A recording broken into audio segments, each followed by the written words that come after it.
I fell asleep on the couch, buried beneath a giant quilt with a wolf howling at the moon on it. It smelled like spring air and was so soft that even in my sleep I am quite certain that I kept rubbing my cheek against it. I opened my eyes to see a woman standing with her back to me, pulling a pair of jeans over long tan legs and wide beautiful hips. As she hopped to get them up and over that last final inch of hip, she turned to me and saw me staring at her on the couch. No, wait, no. As she hopped to get them up and over that last final inch of hip, she turned to see me staring at her from the couch. No, just staring at her. She was topless and long black hair fell down one shoulder and over one breast. She smiled at me as she buttoned her jeans.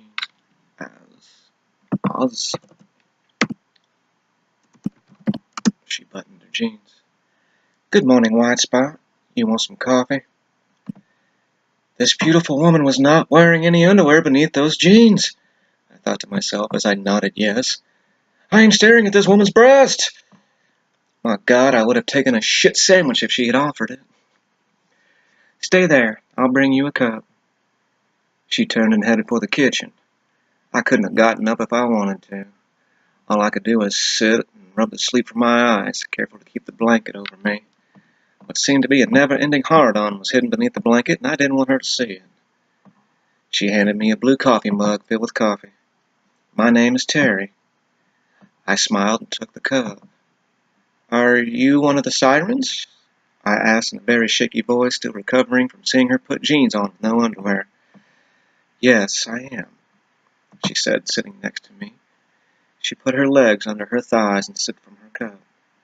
The 8-track player skipped to the next song, and I heard Billy Squire begin to sing about someone being my kind of lover. If you don't mind, may I ask just exactly what is a siren? Terry smiled at me, reached behind her, and turned the volume up on the stereo, just enough that I'd have to speak up for her to hear me, and then put a finger to her lips. I sat with Terry in silence, and all that time I had the image in my mind of her pulling up those faded jeans over those tan hips. I would try to look at her to get a better memory, but every time I tried, she would look at me, her lips touching the coffee mug, and I would have to look away. Terry got up and changed the 8-track to REO Speedwagon as another woman came down from the loft above. She was wearing a white t-shirt that barely came down to her hips, and every step she took I caught a glimpse that she was not wearing any underwear either. She was as dark as Terry, but much taller and blonde. Her hair was tied back, and her face reminded me of that movie about Cleopatra, where the actress's eyes, cheeks, and smile said that she had conquered empires, and there were many more to come. Quite the opposite of Terry, she didn't smile. Everything about her was serious. This must be White Spot, she said to Terry as she poured herself a cup, then came and sat on the other side of me. I held the empty coffee mug tight.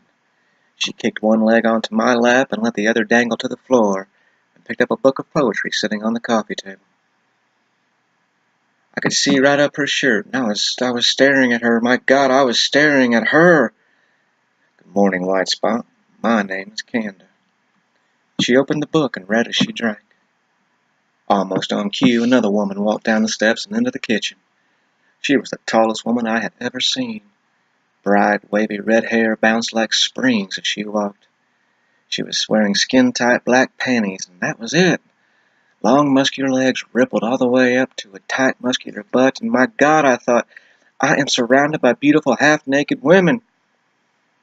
Bright blue eyes looked at me as they drank coffee, and she tilted her head to the side as she examined me. Well, he is definitely what I expected. She grabbed a sweatshirt from the counter, threw it over muscular arms and shoulders, and walked out into the balcony with her drink. That's Kristen, Terry said.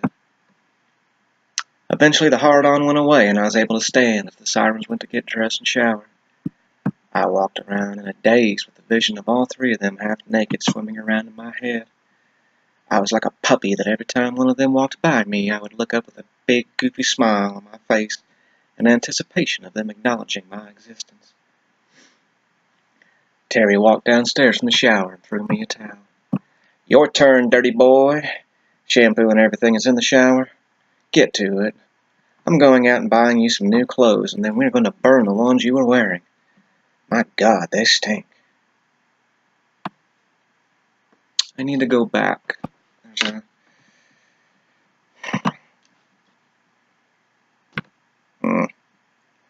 Feels good, though. Doesn't hurt. Thank God.